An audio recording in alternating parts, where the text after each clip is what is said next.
ते म्हणजे जास्त बोलू नका, जेवढं सांगितलं तेवढं करा. थोड्या वेळा त्याने असेच बोलताना बोलला की मी थोड्या 5-10 मिनिटात मी म्हणलं लोक सिग्नल तोडायले काही करायला तुम्ही त्यांना काही बोलत नाही. मग ते नाही म्हणे ते गाडी बाजूला. मी म्हणलं क्यों तुम्हारे बात का राज है इधर, चला कानून फिल्म नाही केलं. मग मी हेल्मेट काढलं. मग फायनली त्यानं नीट वाचलं आणि आपणही तसंच वाचतो बरं. नोटीस असतात ना लोकांच्या, त्या आधी वाचत नाही, तेव्हा जेव्हा झटका बसला कोर्टाचा की मग आपण नीट वाचतो की आपण काय म्हणतो. See, this is the arrogance. Why this arrogance is there? Because जी सोसायटी अशी बोस्ट करते काय की या सोसायटी मध्ये मायावी जगाला महत्व नाही, इथे पैशाला महत्व नाही, ही अध्यात्मवादी सोसायटी आहे. We are hypocrites. आपण दांभिकता ठेवणारे माणसं आहे. आपण बोलतो असं, आपलं ट्रेडिशन ते सांगतं, साधू ऋषी मुनी यांचे फोटो घरात असते, परंतु आपल्याला वर्ल्डली प्लेजर पाहिजे असतं. त्या ध्येयापर्यंत जाण्याची काही बंधनं आली असं तुम्हाला वाटतं का? नाही, आणि समजा आता तुम्हाला परत चान्स दिला की 1986 मध्ये परत जायचं आणि पुढचा विचार करायचा आहे, तर तुम्ही त्या दोन्हीपैकी आता कोणता मार्ग निवडा? मला काही बनायचंच नाहीये, मला काही गाठायचं नाहीये, मला काही बनायचं नाहीये, मला काही अचीव पण करायचं. कधी कधी काय होतं की आपण खूप चांगलं वाटतो. मला फक्त कधी कधी नोकरीचा कंटाळा यामुळे येतो की मला वाटतं की एकच दिवस सुट्टी काय बस एवढंच. मला कधी रिग्रेट नाही. I never had regret in my life because I have not set some standards for myself. मी जे तुम्हाला सुरुवातीला बोललो की जे तुम्ही ओरिजिनल आहात त्या पद्धतीने राहायचा प्रयत्न. असं जे जोक आहे, पण मी बघितलं की जेव्हा मी जसं पुढे पुढे जात गेलो तर तुमचं शूटिंग चालू, शूटिंग बंद, म्हणलं सर मी पाठवतो, मला हीच पाहिजे. सर मी झेरॉक्स देतो, नाही तुम्ही इथे बसा मी झेरॉक्स काढतो. आणि एवढ्या याच्यातून सरांनी ती ज्युनियरला बोलवलं, त्याला ती कॉपीची झेरॉक्स काढायला लावली आणि ती कॉपी घेतली. त्यातला जो ओरिजिनल नकाशा तोच मला पाहिजे, तो नकाशा माझ्या याच्यातून काढून घेतला. मला वाटतं त्या आणि समोर एक तहसीलदार मॅडम होत्या, त्यांना सांगितलं विल यू हँडल इट, हा इश्यू तुम्ही कराल? त्या म्हणाले येस सर. म्हणाले आपण हे काम करायचंय. म्हणजे पाण्याच्या क्षेत्रातलं समाजासाठी काहीतरी काम करायचं आणि त्याच्याशी संबंध असताना माझ्याकडे आलंय, हा जो ऍटिट्यूड होता, मला वाटतं सरांना आपण इथे सॅल्यूट केलं पाहिजे. Welcome to present a floral welcome.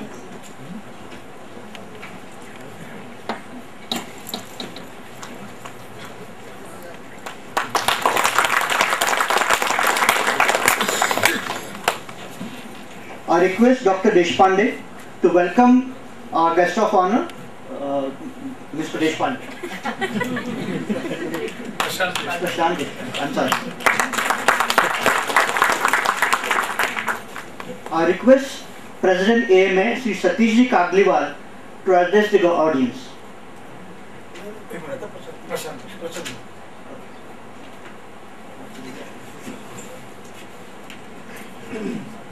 Shrikhand पुरीचं आणि आमरसाचं जेवण केलेलं आहे.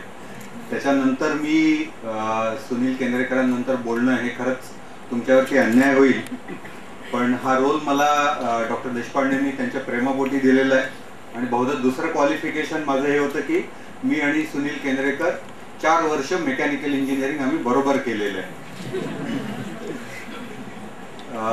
जेव्हा रेअर शेअर मध्ये सुनील केंद्रेकरांचं आहे हे मला डॉक्टर देशपांडेंनी सांगितलं, तेव्हा माझ्या मनात एकच विचार आला की he has chosen a very appropriate and right person because he is truly rare in many things, and starting with college I think he was rarely seen in the college and many of us in our batch were also rarely seen in the college, so we used to meet in hostel regularly, but in college we were rarely meeting. Sunil Kendrekar म्हटल्यानंतर आमच्या मित्रांमध्ये he was popular as Marxist, एक चळवळीचा कार्यकर्ता म्हणून आम्ही ओळखायचो. आणि जे पुस्तकं ते वाचायचे, ज्या विषयांबद्दल बोलणं व्हायचं त्याचा आम्हाला गंधही नव्हता. म्हणजे आम्ही कसं इंजिनिअरिंग चे सब्जेक्ट करायचो आणि बाकीचा सगळा वेळ एन्जॉय करण्यामध्ये घालवायचो, but he was spending his time more meaningfully, enriching himself. And I think त्यावेळेस त्यांनी जे तत्वज्ञान, he may not like that terminology, पण ती फिलॉसॉफी ऑफ लाईफ जी तयार झाली, एक डेअर डेव्हिल कॅरेक्टर जे तयार झालं, मला वाटतं त्या इंजिनिअरिंगच्या काळामध्ये आम्हाला जवळून बघायला मिळालं हे कॅरेक्टर. आमच्या वर्गामध्ये खूप गमती जमती असायच्या. एक रेअर बॅच कदाचित असेल आमची की ज्याच्यामध्ये वेगवेगळ्या बॅकग्राऊंडचे खूप जण एकत्र आले होते आणि कम्प्लीट टाइमपास चालायचा. आम्हाला एक मेकॅनिकल मेजरमेंट म्हणून सब्जेक्ट होता, त्याच्यामध्ये त्याचा पार्टनर होता की नाही मला आठवत नाही, अनिरुद्ध बहुधा. व्हायवामध्ये there was one chapter called stroboscope, आणि stroboscope is an instrument which is use for measuring speed of a rotating object. So त्यांनी रात्री बसून कोणाचं तरी बघून ते जर्नल झोपेमध्ये लिहून काढलं होतं. दुसऱ्या दिवशी सरांकडे वायवाला गेला आणि त्याच्यात लिहिलेलं होतं की there is a flying light. तर त्यांनी ते लिहून टाकलं होतं तिथे. तर त्यांनी सरांनी विचारलं की म्हणजे flying, what is flying light? तर ते म्हणे the light which goes like this.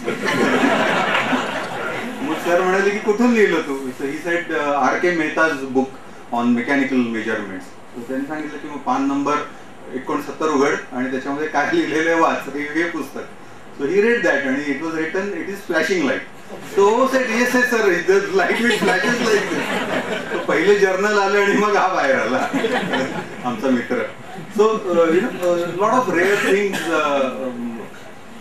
We have experienced about Sunil. I will not say I know him very well. Every time I meet, I discover many new things about him. What I know him as a very warm-hearted friend. बाहेरनं जरी तो कडक दिसला, शिस्तीचा दिसला, very tough आणि रांगडं बोलत असला, तरी मनामधनं त्याचं हृदय एकदम मृदू आहे. मित्रांसाठी he is always there whenever he has time. घरी गेल्यानंतर अगदी वेलकमिंग ट्रीटमेंट असते. I know him as a caring father. Prajanya इथे आहे आणि I am very glad that though he is a tall personality, मुलावरती त्यांनी त्याचा पगडा पडू नाही दिला. He left him to flourish the way he wants to flourish, and I am glad that he also has some similar qualities because of him which he is flourishing as an independent character. And very rare to see that a father with tall personality allowing his son to grow his own way right from childhood.